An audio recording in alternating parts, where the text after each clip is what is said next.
Wasting ammo again, Davies? What a surprise. Sir. They're bringing diversity into Rex Troop.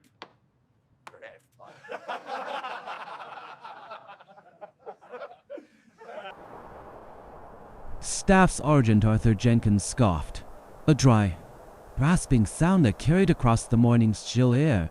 Lance Corporal Davies is wasting perfectly good ammunition on a girl who couldn't tell a firing pin from a hairpin. He stood by the armory, notice board, a sneer twisting his weather-minus beaten face. His thick fingers tapped the qualification roster. A small crowd of Royal Marines gathering around him like hungry gulls. The morning brief had just finished, and Jenkins had made sure every man on the firing line knew his mind about the female Lance Corporal joining them for qualification. Listen up. Lads, Command thinks we need a bit of diversity in our Rex Troop support element. His voice boomed. Yes, like deliberately loud enough for Sarah Davies to hear from 20 yards away, as she stood by the edge of the range. So, they've sent us someone from logistics to observe. Maybe she can count our brass when we're done. The ripple of laughter, harsh and brittle, spread through the group. Jenkins continued, his West Country burr thickening for effect. I only had enough match-minus grade rounds for proper shooters today. Sorry about that. Princess. More snickering followed. Sarah Davies kept her face as neutral as the low, drolling mist that clung to the Purbeck Hills. At 20-8, she'd heard worse. Much worse. I once had your father 5-foot-6, with hands calloused from years of discipline practice and shoulders hardened from countless hours on the range. She stood motionless, watching the damped tendrils swirl across low with Kemp's range 4. The only sign of her awareness was a slight tightening around her pale gray eyes. Eyes that had seen the wind shift and the light play tricks on distant targets. The Royal Marine, Rex Troop, from 40 to Commander, was running their monthly qualification, and Sarah had been assigned as auxiliary range support. Close enough to watch, far enough to be forgotten, or so they thought. What the men joking at the board didn't know was that Lance Corporal Sarah Davies had been hand-minus loading precision ammunition since she was 12 years old, in her grandfather's old stone workshop in the heart of Cumbria.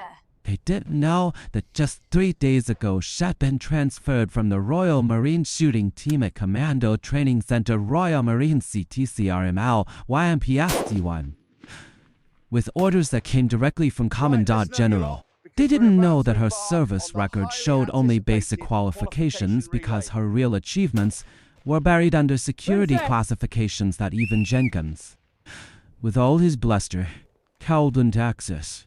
And they certainly didn't know that their little game was about to backfire spectacularly.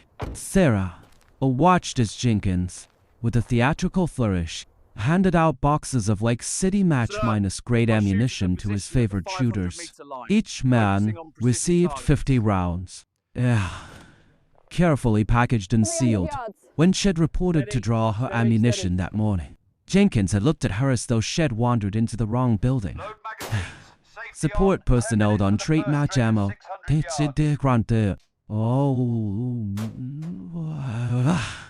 Tossing her box of standard bow ammunition. These rounds are allocated for designated marksmen and Rex Troop snipers only. His corporal, Higgins, had snickered from behind the wire cage. Perhaps you can help with brass collection after the real shooters finish. Sarah had presented her range authorization. By Captain Alistair Finch himself, Jenkins had simply shrugged, a dismissive gesture that conveyed utter contempt. Must be an administrative error. File a request through the quartermaster's department. Should only take a couple of days to process. His smile hadn't reached his eyes. Thoreau waved. The qualification is today. Bad timing. The morning sun began its slow battle against the coastal fog. Through her spotting scope, Sarah watched Jenkins as shooters settling into their positions, checking wind flags and adjusting optics with an air of practiced ease. Confidence born of never having to prove themselves beyond showing up with the right credentials, the right gender. Perhaps though they wouldn't say it aloud. Corporal Mark Evans, Jenkins' star pupil, caught her watching and made a show of theatrically blowing across his rifle barrel, a theatrical gesture like an old Western gunslinger. More strained laughter from his buddies. Sarah lowered her scope, cold metal of familiar weight in her hands, and walked back to her government initial Land Rover. Alone, her boots crunching on the gravel parking area. Her hands remained steady. They had remained steady in worse situations. In places where the stakes were far higher than a mere qualification badge. In the privacy of the Land Rover's cab, its olive minus green interior smelling faintly of diesel and old canvas. Sarah allowed herself a small, tight smile before leaving LYMPST-1. Her shooting team commander, a gruff but fair major, had warned her about situations exactly like this. In the Land Rover's locked steel container, bolted firmly into the boot. She kept 40 match minus grade hand loads she'd assembled herself using components purchased with her own money, perfectly within regulations. Kept locked and secured as personal competition rounds. She'd learned long ago that the system often failed those who didn't fit the expected mold. Contingencies were not just a luxury. They were a necessity for survival in a world that often overlooked those who didn't shout the loudest. The strengthening sun pierced the last remnants of the fog as Sarah unlatched the steel container and retrieved her ammunition. Each round was assembled with a precision that would have made her father proud, a testament to countless hours spent in the hushed Cumbrian workshop. The scent of gunpowder and oil heavy in the air. These cartridges, she knew with a quiet certainty, would group tighter than anything the armory issued. If they wanted to see real marksmanship, she'd give them a demonstration. They wouldn't soon forget. Behind her, a throat cleared, a sound that cut through the soft hum of the warming morning. Sarah turned to find Regimental Sergeant Major S.M. Thomas, watching her with an unreadable expression. Thomas, his rank signified by the crown and laurel wreath on his arm, was a man whose presence commanded respect without a single word. He was 60-8 years old, his pale blue eyes having seen more of humanity as folly and fortitude than most men ever would. He'd been in uniform since the Malayan emergency, and rumor had it he refused retirement 3 times. His quiet dedication a bedrock of the Corps. Problem with your issued ammunition, Lance Corporal. Thomas' voice was a low rumble, devoid of judgment. Sarah straightened, her spine stiffening almost imperceptibly. No, RSM. Just supplementing with my competition loads. She held out a handful of the cartridges. Thomas' gaze, sharp as a hawk's, flicked to the ammunition in her Hansi-era Match King hollow points. Lake City brass. Federal primers components a connoisseur would recognize. His eyes narrowed slightly, a subtle shift in his weathered face. Custom loads? Yes. RSM. Hand minus loaded. Since I was 12. Something shifted in Thomas' face then. Not quite a smile, but a subtle relaxation around the eyes. A flicker of recognition. Where do you learn that particular skill? Davies? My father, RSM, he was particular about his ammunition. Thomas nodded slowly, a profound understanding in his gaze. Must have been quite the marksman. He was. Sarah kept her voice neutral, a ghost of a hidden grief touching her down before he came to England. Thomas' eyes sharpened with interest. And where was that? Poland. RSM. He defected in 1981. The old Royal Marine studied her face for a long moment, a quiet hum of the range filling the silence. Something like recognition. An echo from a distant past flickered in his eyes. Mara Davies? Sarah cowed and hid her surprise. You knew my father? Thomas' expression revealed nothing, but he glanced around to ensure no one was within earshot. Berlin, 1979. He spoke so quietly Sarah had to lean forward to hear him. He was on overwatch for a diplomatic meeting. An exercise of nerves. He was on an adjacent rooftop, 500 meters east. Soviet sector.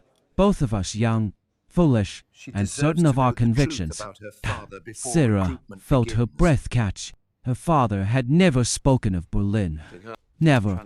Thomas continued, his voice still low, almost a whisper of history. I had him in my crushes for 3 hours. He had me in his. Neither of us took the shot. Why? The question escaped before Sarah could stop it. Her raw curiosity she rarely allowed herself. Too many civilians in the kill zone. At least, that's what my report said. Thomas sighs, ancient and knowing, held hers. Your father was Sparrow program. Or it will control you. Was he? Sarah kept her face carefully neutral. The Sparrow program was never mentioned in her childhood home, though she'd pieced together fragments over the years. An elite Warsaw Pact sniper unit, trained to eliminate high-value Western targets during the Cold War. Her father had been one of their best before he risked everything for freedom. I would let know. SM. Thomas nodded once, accepting her non-minus answer. Understanding the wall she had to maintain. Colonel Croft will be observing the afternoon session. Word is HES scouting talent for something special. What kind of special? RSM? The kind that doesn't exist on paper. Lance Corporal. The kind that leaves no trace. Thomas turned to go, then paused, his boots scuffing lightly on the gravel. Davies. Yes. RSM? How? Your father taught you how to read wind? Yes. RSM. Everything he knew. Every whisper of the air. Every dance of the thermal layers. Then you might want to use position 8 on the line. Best vantage for the mirage when the thermal layers start shifting this afternoon. With that, he walked away, leaving Sarah staring after him. Her father had never mentioned Berlin.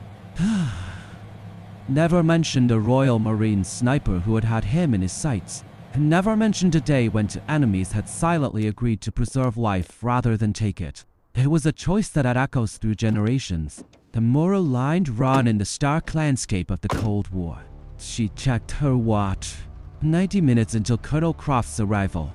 90 minutes to prepare for a confrontation that had been 9 years in the making. Sarah had been in the Corps for 9 years, enlisting at 19, not for adventure, but for a purpose that solidified after her father's passing.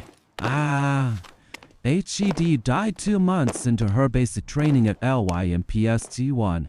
She had missed his funeral for rifle qualification, where she had shot expert, cleaning every target on the known distance course with a quiet, almost surgical precision. The range instructor had noted her exceptional groupings, but the official paperwork just showed another expert badge among many. Nothing to distinguish her from her peers. Nothing to suggest she was anything special.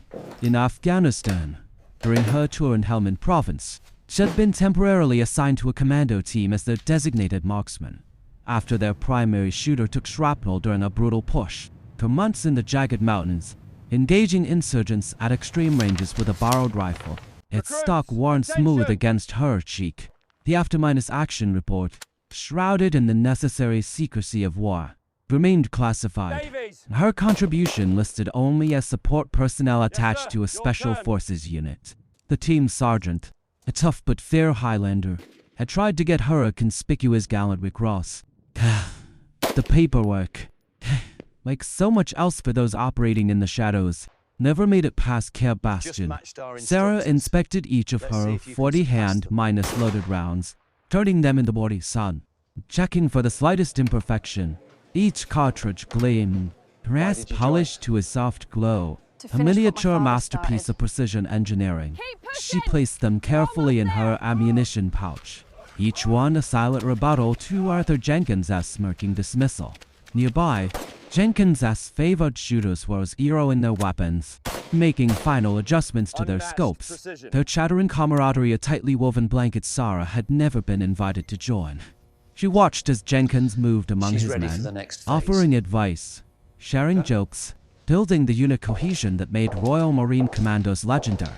For them, the Corps was home, a place of belonging and shared purpose. For her, It remained a Lance proving Corporal ground, Davies. a relentless I am test of Dr. will Moore. against an unyielding Good morning, system. Doctor. Sarah moved to the arms rack where the range I rifles lost were my father stored. during basic training. Most shooters had already claimed the new Estelle I 96A1 was 28. rifles, leaving only older models. Their stock scarred I from don't shoot hard to use. prove anything. At the end of the racks stood Only a to prevent dusty, worse older outcomes. L96A1. Serial number 15,847. Was a repaired crack in the stock, a ghost of a weapon. 2 weeks earlier, during routine maintenance, she had cleaned this rifle thoroughly, noting its excellent barrel despite the cosmetic damage. The action was smooth, the trigger crisp, a comforting solidity in her hands. This rifle, she knew, would shoot true if the shooter understood its voice. I wouldn't take that one if I were you. Sarah turned to find Corporal Walk with me, Jackson Lance from motor Corporal. transport standing nearby. Unlike the others, his expression held no mockery, Your father was only once a part of quiet, the same covert program. almost decades shy ago. concern. Doc script. He continued, gesturing vaguely, then repaired, Why was I but never still told? a bit dodgy. I checked it last week during maintenance. The barrel's good. Your father That's what matters defected for after accuracy. refusing an Jackson assassination nodded, order on a his civilian gaze scientist, lingering on the rifle. breaking command Heard about silence Jenkins' forever. ammunition games. Not the first time. He wasn't Not by a weak, long he shot. chose differently. Sarah raised an eyebrow. A silent question. The program you have My joined sister was went through inspired by an artillery older school initiative, last year. one that trained Jackson exceptional explained, marksmen, a hint of but now frustration in rebuilt his for a voice. new purpose. Similar reception. You know, all the old guard, thinking a woman's places. Well, not in the big guns, is it? He glanced toward Jenkins, who was demonstrating proper cheek weld to a young Marine private first class PFC. Some things change slower When than orders others in the conflict Corps, with conscience, even with all which the talk about prevails? modernization. Sarah checked the rifle's serial number against the maintenance log. This one's seen a lot of If action. orders killed Then, the truth, they were never Jackson lawful to lowered begin his with. voice, almost to a whisper, as if sharing a Third secret. party. Word is it belonged to Sergeant Just like her Major father Kenneth once Ken set on Blackwood for a record. while. Used it in the Falklands, on some classified ops, before it came back stateside for refurbishment. Ken Blackwood, a phantom legend among Royal Marine snipers, renowned for his uncanny accuracy and composure under fire.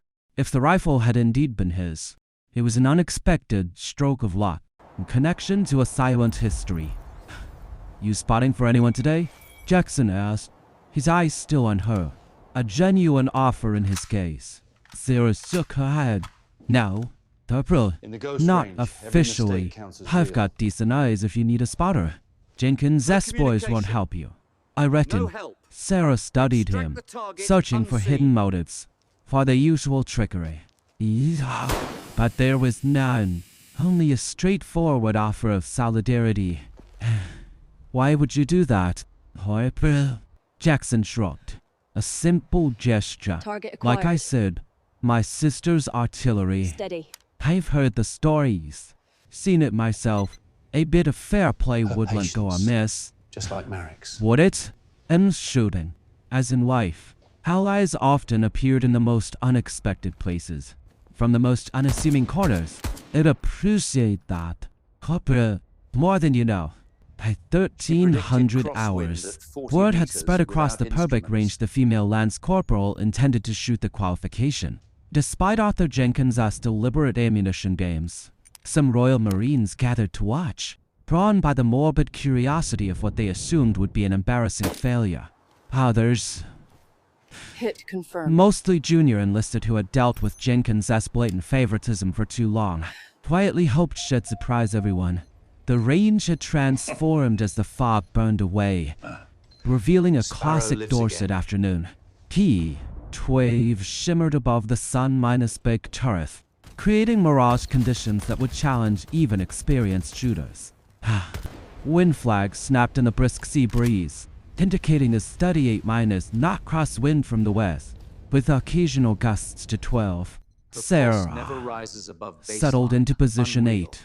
The old L96A1 feeling solid and familiar in her hands.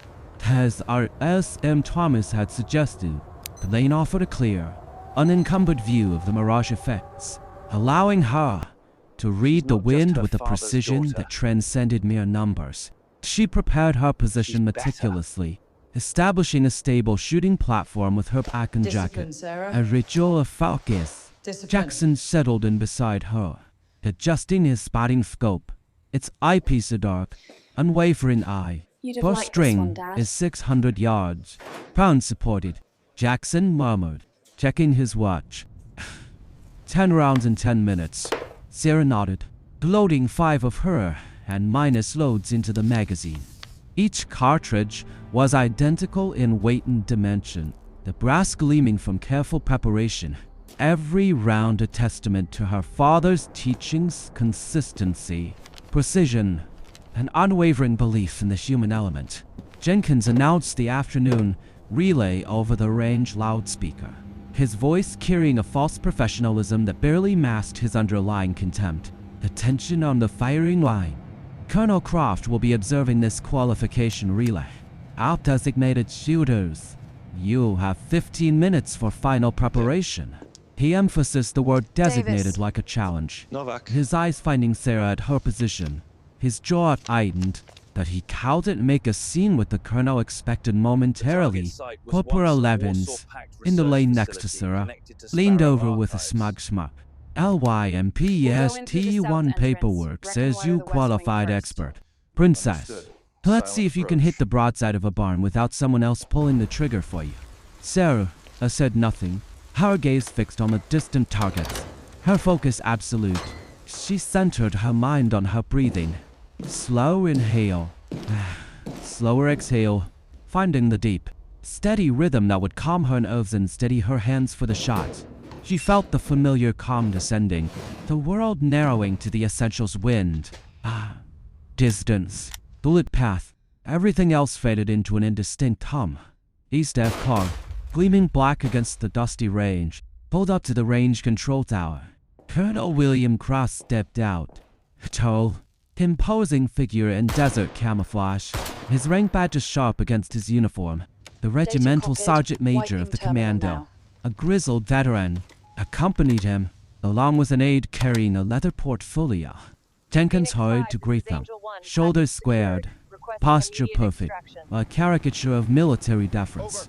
From her position, Sarah could see him gesturing toward the firing line, no doubt explaining the qualification course and highlighting his top shooters. Croft nodded politely, but his keen eyes scanned the entire line, pausing briefly on Sarah at position 8. Something in his gaze suggested he knew exactly who she wasn't. Hit for him. Perhaps why she was there. The range officer, a major, called the relay to attention. 20 shooters rose from their positions and stood at the ready, a line of anticipation. This will be string 1 of qualification. 600 yards, hound-supported position, 10 Requesting clearance rounds. to continue pursuit of Wraith You Lead. will have 10 minutes to complete your string. He paused, allowing the command to sink Then in. the Sparrow has Load taken magazines flight. with 5 Approved rounds only. continuation. Safety on. Sarah settled back into position. Finding her natural point of aim, the worn stock of the L96A1 familiar against her cheek. The familiar weight of the rifle against her shoulder was comforting, a solid anchor. She breathed deeply, feeling the weapon become an extension of her body. Her own heart beating a slow, deliberate rhythm that resonated with the rifle's silent promise. The range officer continued, his voice crisp and clear. Ready on the right, ready on the left. Ready on the firing line. Commence fire. 20 rifles cracked in near unison.